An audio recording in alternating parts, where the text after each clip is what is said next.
Dr. Jaffe, can liver cirrhosis be reversed, and which PERC products could be recommended to help?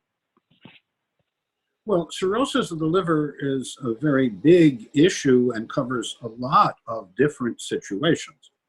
For example, certain medications and certain recreational drugs have to be detoxified through the liver, and they can cause scarring, which is what cirrhosis really means. And if it's clinically significant, that scarring can really impair detoxification. It can impair uptake of essential fat vitamins because your bile is now too thick and doesn't flow smoothly. Now, that's the bad news. And there are viruses that cause cirrhosis, like hepatitis.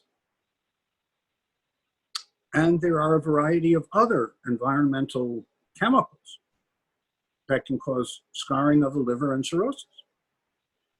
And then you get to what today is a huge problem that was not even an issue when I was a young physician, and that's called non-alcoholic fatty liver disease, NAFLD, which is a precursor to cirrhosis. And there's a lot of concern today about non-alcoholic fatty liver disease. And it does turn out, as Richard Johnson has shown very elegantly, that this is caused by fructose. This is isolated high fructose corn syrup in its many different variants. And so if you stay away from processed foods that contain these hidden fructose toxicants, because it's not just the fructose molecule, it's the mercury that comes along with the fructose, it's other things that are in the processed foods that further push down rather than rehabilitate the liver and can result in scarring called cirrhosis.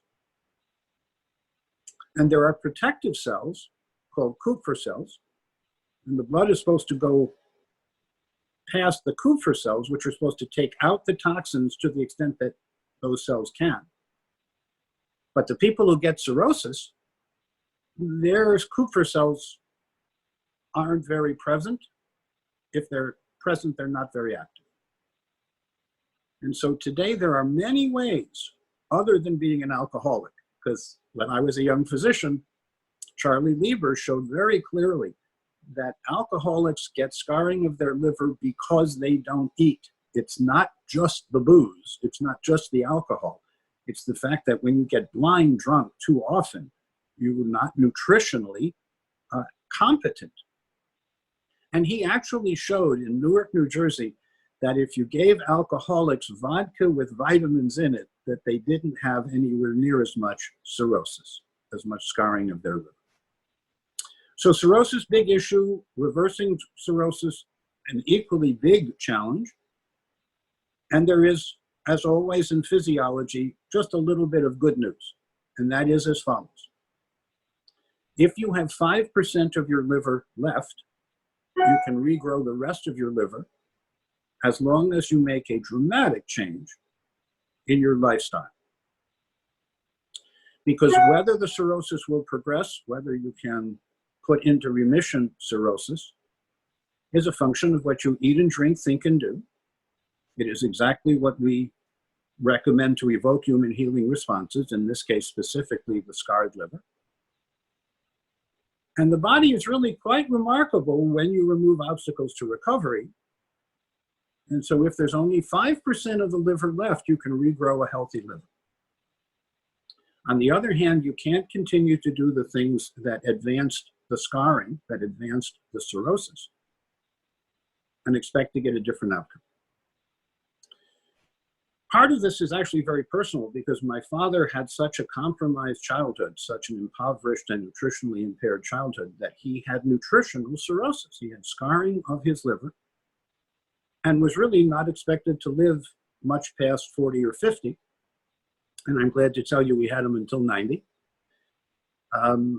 because he made a dramatic change in what he ate and drank, what he thought and did. So cirrhosis can go into remission. The liver can regenerate itself.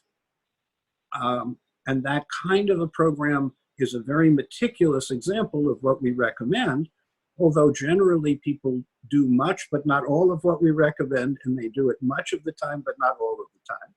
And if you want to be serious about reversing cirrhosis, then you really need to be meticulous, essentially all of the time.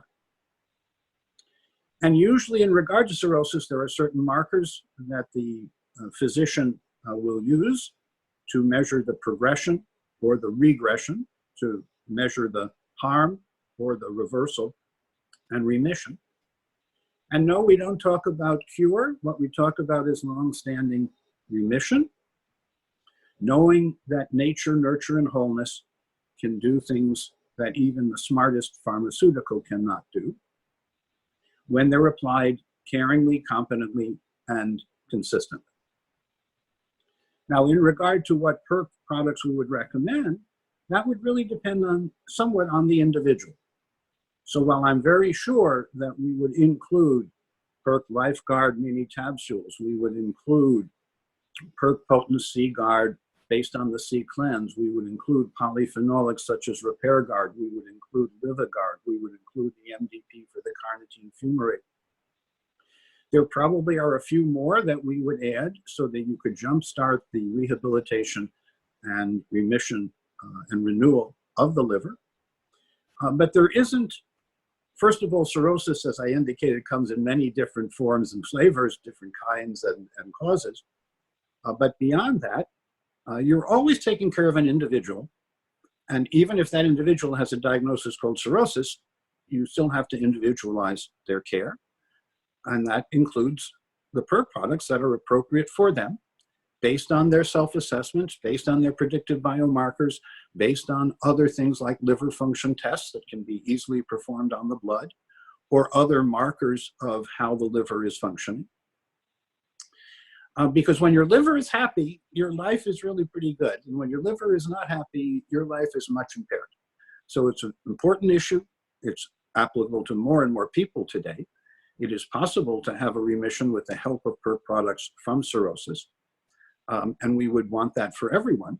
But we know what a challenge it is for people to change their habits and lifestyles